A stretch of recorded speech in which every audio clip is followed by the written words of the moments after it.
This is going to blow your mind, how a single era transformed the way we think about the world. Welcome to PsyEdu Insights, your channel for deep dives into psychology and philosophy.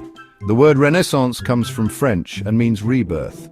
This era marked a significant shift in Western civilization from the medieval period to the modern age, roughly spanning the 13th to the 16th centuries.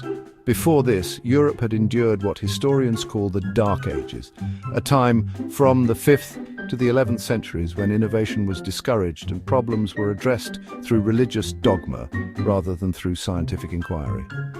While Platonic idealism dominated intellectual thought, Aristotle's approach of observation and empirical reasoning was largely ignored.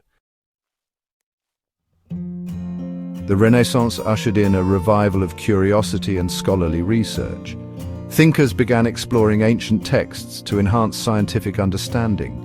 Disciplines like botany, zoology, alchemy, astrology, and early psychology flourished. Figures such as Leonardo da Vinci and Galileo built upon earlier works, setting the foundation for scientific advancements.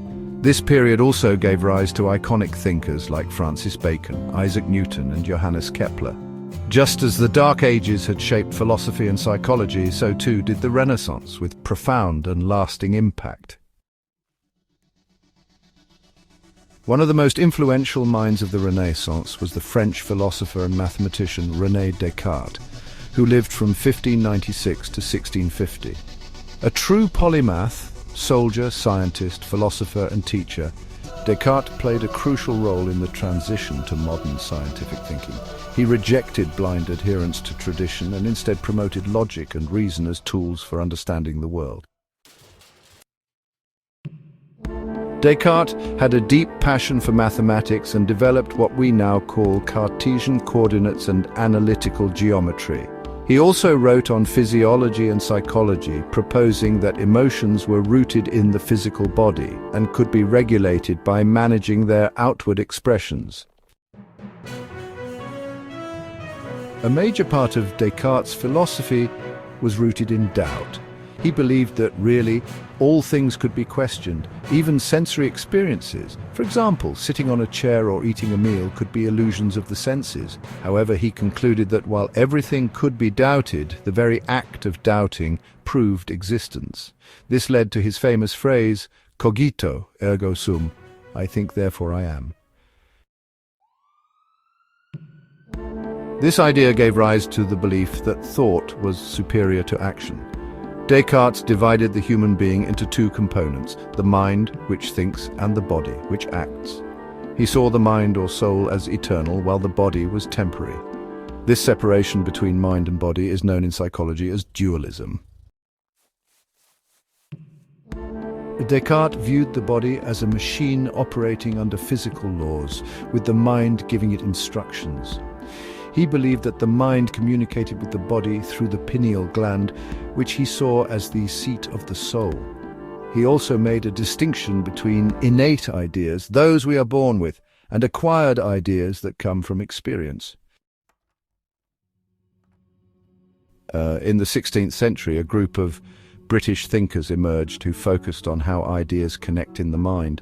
Known as the associationists, they argued that learning occurs through the linking or the association of ideas.